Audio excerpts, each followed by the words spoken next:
Magandang araw mga kababayan. Dito kami ngayon mga kababayan sa kalsada at bibili kami ng tela, dapat kanina pa. Kaya lang tinapos namin yung hearing sa Senado. Very exciting. Naglalaglaga na sila, may mga kumanta na.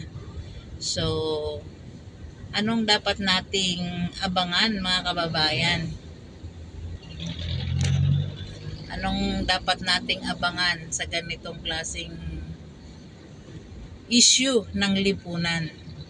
Ang ating lipunan mga kababayan ay pinamumunuan ng mga talamak na mga politiko, mga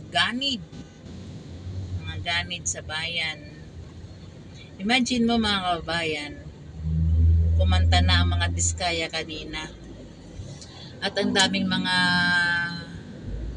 names, mga pinangalan ng mga politicians. Imagine mo, ang mga politician na akala mo hindi gagawa ng mga kapulastugan, pero ginawa. Sa dami ng mga politician na pinangalanan, ewan ko na lang mga kababayan, kaya nga ang mag-asawang ito ay humingi ng tulong sa protection program ng ating bansa. Dahil sa dami ng kanilang nabanggit na pangalan, ewan ko na lang kung sila'y tatantanan din. O diba? Hindi naman natin sinasabi na sila ay gagawa ng kalokohan. Tama yung sinasabi ni Senador Bato kanina mga kababayan na hindi man mga politician ang gagawa sa inyo ng ganyan. Maaring mga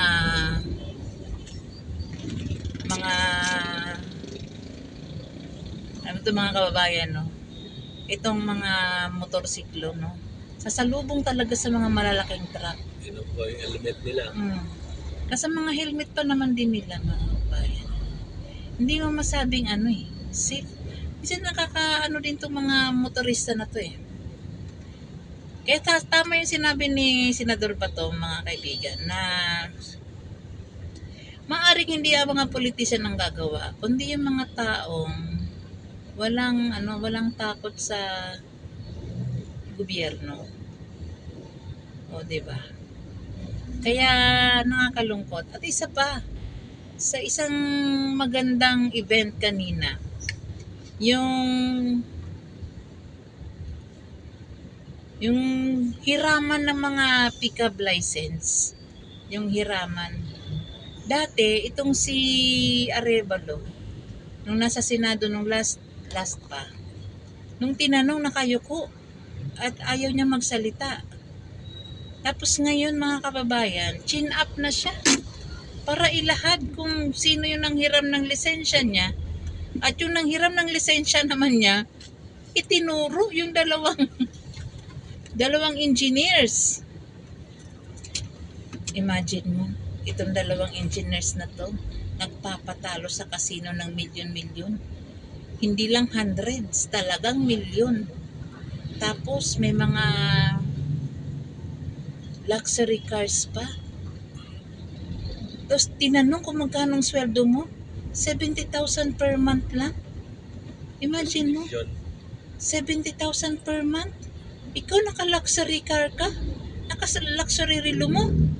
Hagoy! Yun ang alam mo, talo. Tapos milyon ang talo mo sa kasino? Ano ka? Thrice a week pa. O, diba? Sa loob ng 1 linggo, 3 beses. nakailang beses ka magkasino? Yung pera ng bayan, nilulustay mo? Hoy, gising! Wala kayong puso. Tapos tatanungin na saan ang project nyo? Wala!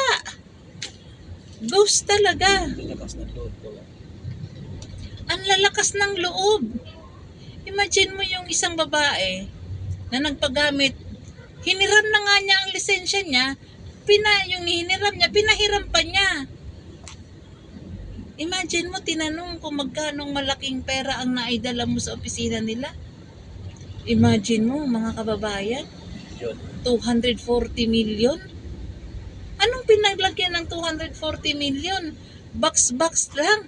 Box ng noodles. Sa isang noodles. Ay, sa isang box. Ilang libo lang ang laman nun. Imposible, hindi nagtataka yung mga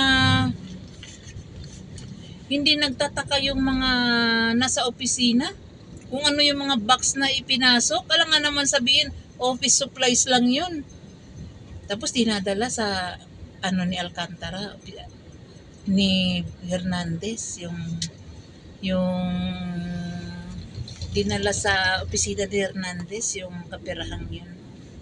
Imagine mo itong dalawang ito na taga Bulacan. Kaya ang Bulacan lubog eh. Buwan nyo?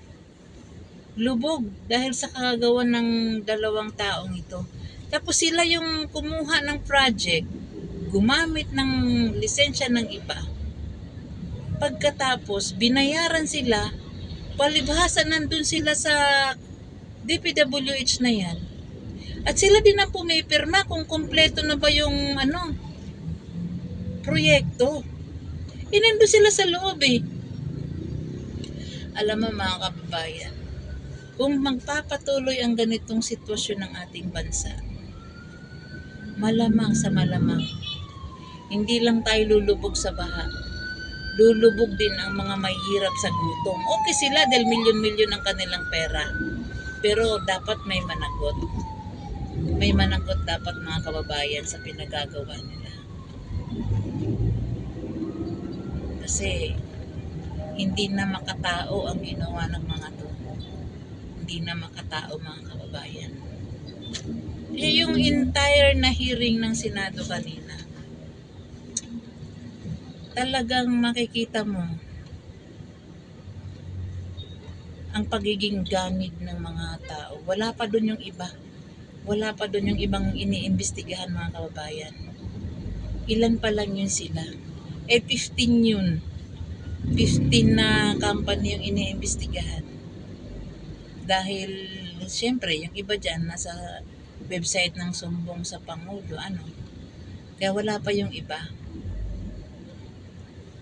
Kaya doon pa lang sa St. Gerard, ang dami ng kumpanya nila. Plus yung iba pa. Lalakas ng loob. Kaya ang bottom line dito mga kababayan, dapat may managot. Panagutan ng mga to ang katiwali ang ginawa nila sa ating mga kababayang mahihirap. Pasalamat tayo na mayroong committee, Blue Ribbon Committee na pinangunahan ni Senador Marcoleta. Kaya nabuksan ang mga to. Dahil kung walang nag-initiate mga kababayan, kung congressman lang, wala ka mo. oo, kung walang mag-initiate mga kababayan na tulad sa talino ni Marcoleta, wala. Mamamatay ang issue na ito. Oo, believe me mga kababayan. Kasi pwedeng tapalan ng mga mukha yung iba eh. Oo, pwedeng tapalan. Pero buti na lang. At may mga senador na sumusuporta kay Marcoleta at managutan at panagutin ang dapat managot. So yun lang mga kababayan. Nandito na kami sa Taytay. Maraming salamat and God bless. This is your Nanay Channel. Bye-bye.